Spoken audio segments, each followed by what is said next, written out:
El Conmonitorio de San Vicente de Lerins, capítulo 28, combinación de las sentencias de los padres antiguos, para censurar las herejías, que de nuevo se levanten.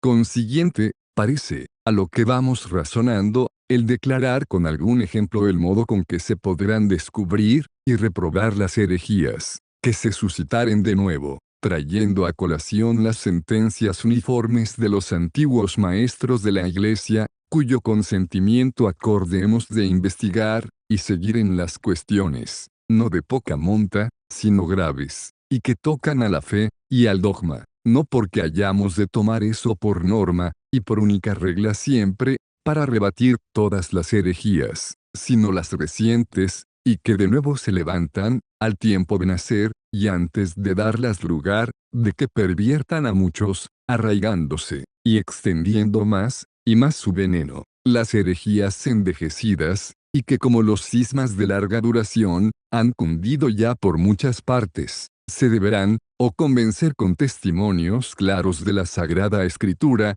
o evitarse, huyendo de ellas, y de sus secuaces, y ya habrán de estar censuradas, y reprobadas por algún concilio general. Luego, pues, que empiece a percibirse la podredumbre de algún error semejante, y que, para mantenerse, y aumentarse abusa de las palabras de Dios con intención de engañar. Al punto se han de procurar registrar los escritos de los padres antiguos, y juntar las exposiciones, que hayan dado a esos mismos textos, que alegan los herejes, o a otros equivalentes lugares de la Biblia, y al careo de esas sentencias se descubrirá cualquiera novedad profana, para convencerse, y rebatirse. Pero no se traigan a recuento las sentencias de todos los autores antiguos, si solo las de los padres, que vivieron, y murieron sabia, constante, y santamente en el gremio de la Iglesia, enseñando con perseverancia lo mismo, y siendo tal vez,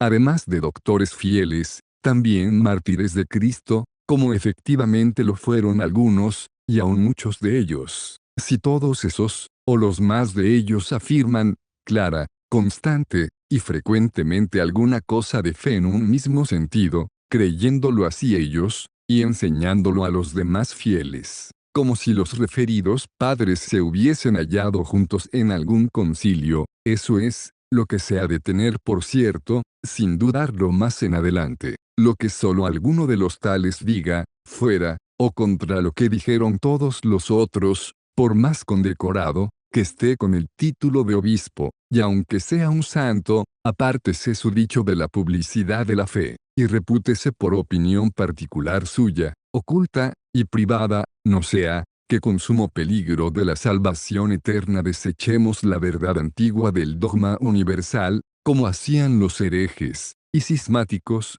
abrazando en su lugar el error, que inventase algunos solo, o algunos pocos, y, porque no se piense, que es de despreciar, o poco digno de seguirse el uniforme, y bienaventurado consentimiento de nuestros mayores, que así nos le dejaron firmado en sus escritos. Oigamos a San Pablo en el capítulo 12 de la carta segunda a los Corintios, donde pone estas palabras: y ciertamente a algunos puso Dios en su iglesia, en primer lugar por apóstoles, en segundo por profetas, y en tercer lugar por doctores. A estos últimos llamamos, y aun el mismo apóstol a veces los llama también profetas, o intérpretes de los misterios, que encierran las escrituras sagradas, para descubrírselos a los pueblos. A unos doctores como estos, que la divina providencia ha enviado a la iglesia, produciéndolos en distintos tiempos y lugares,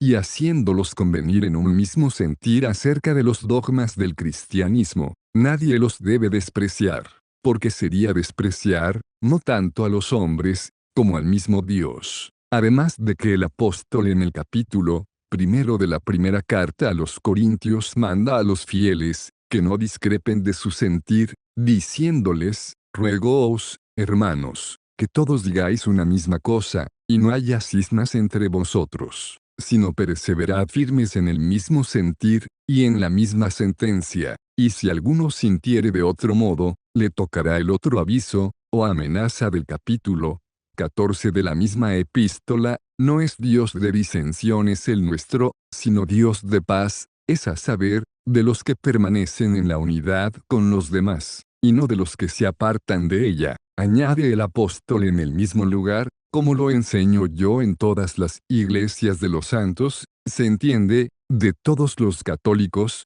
que persisten en comunicar con nosotros en el mismo sentir, que es propio de los que son santos, por si acaso pretendiese alguno, que a él solo se le oyera, y creyera, sin hacer caso de los demás. Un poco después dice, ¿acaso la palabra de Dios empezó por vosotros, o llegó a vosotros no más, si es, que hay entre vosotros algún profeta, o varón espiritual, conozca, que lo que digo, mandatos son de Dios, y porque no sospecharan, que hablaba como de paso, y sin mucha reflexión, dice finalmente, quien ignora, será ignorado. Fue decirles, quien se descuida, en aprender lo que no sabe, o no trata de observarlo, se le ignorará a él, esto es, se le tendrá por indigno, de que Dios le mire con los ojos, que a los unánimes en la sumisión a sus mandatos, y en la conformidad de un mismo sentir. No sé yo, que se pueda imaginar cosa más acerba,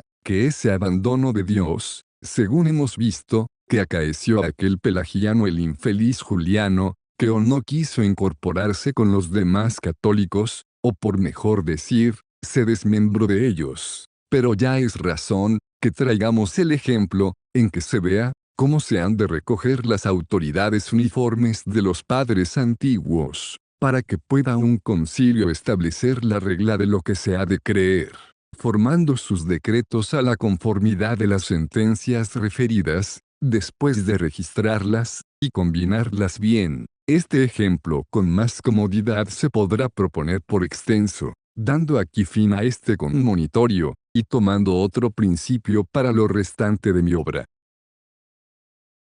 Nota: el segundo conmonitorio, o parte, o libro de este tratado se perdió, sin quedarnos más que un poco de la postre, que es cierta recapitulación de ambos libros, que vamos a dar en los 5 capítulos siguientes.